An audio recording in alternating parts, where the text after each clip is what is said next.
That call the day after his concession speech where he said Obama bribed the electorate with gifts and we're makers and takers and all of that stuff. Nothing so unbecame his campaign as his manner of leaving it.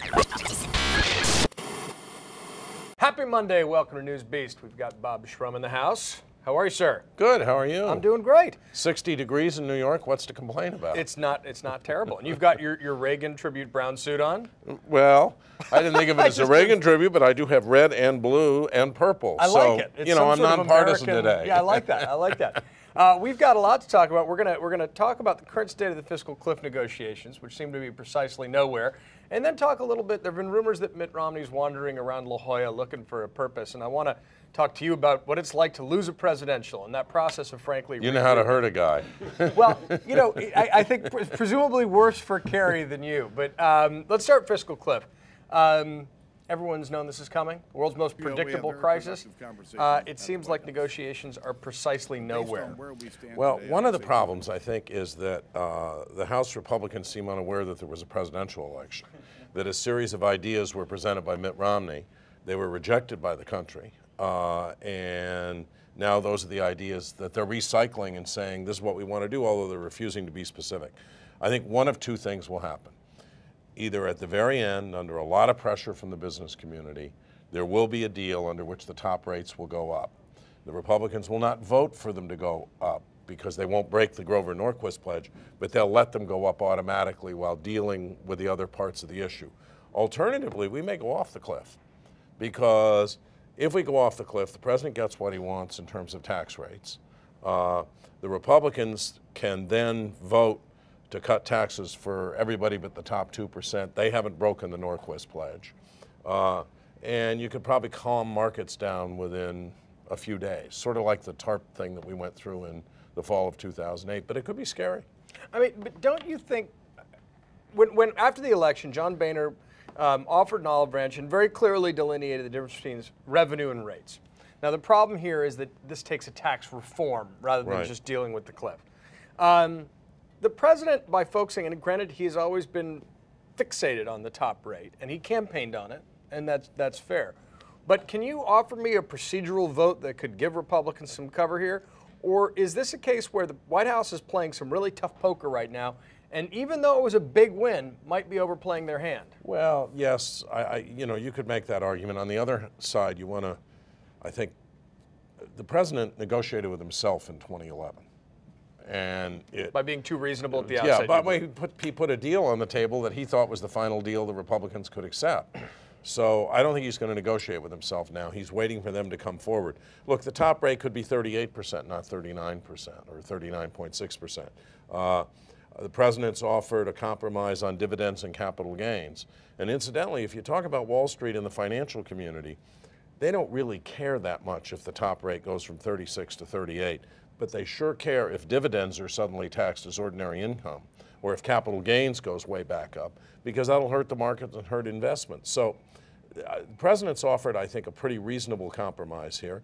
He's obviously willing to compromise more. This is not his last offer, but the Republicans have to come forth with something. Let's talk about what it's like to lose a presidential election. Mitt Romney, photographed noticeably grayer.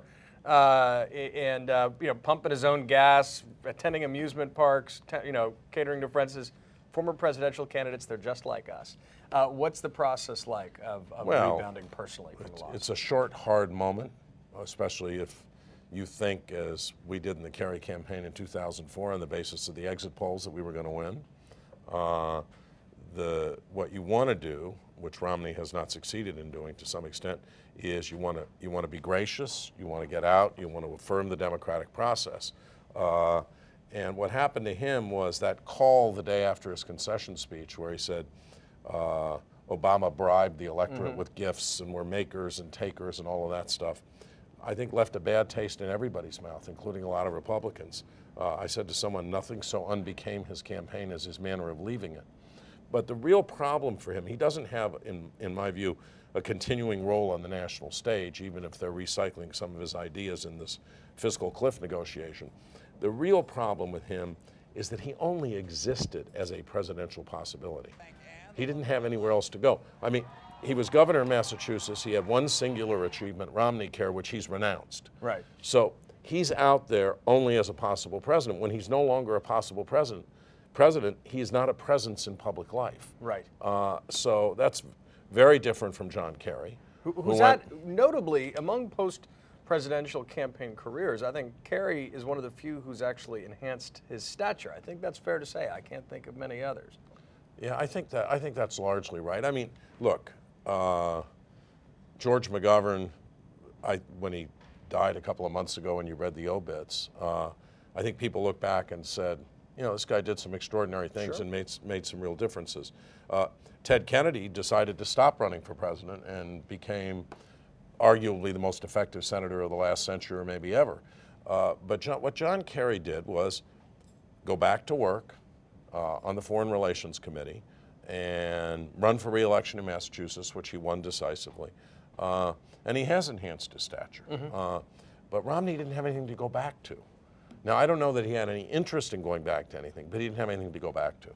Final question before we wrap. If you were advising John Kerry right now, and maybe you are, should he take a Secretary of State job if it was offered? I think this is the president's decision and his decision, and I don't have anything to say about it. Do you think Kerry would be a good Secretary of State? I think Kerry would be a terrific Secretary of State. Would Scott Brown win the special election?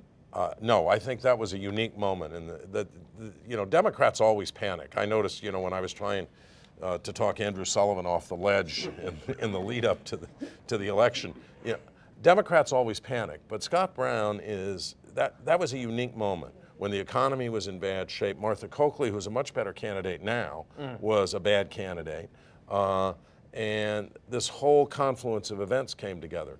I think Democrats would have a number of strong candidates. I think Scott Brown's very unlikely to win that seat. Bob Shrum, thanks for coming by. Thank you. Good to see you. That's all for us today at News Beast. We'll see you tomorrow, Tuesday. More news on the Fiscal Cliff.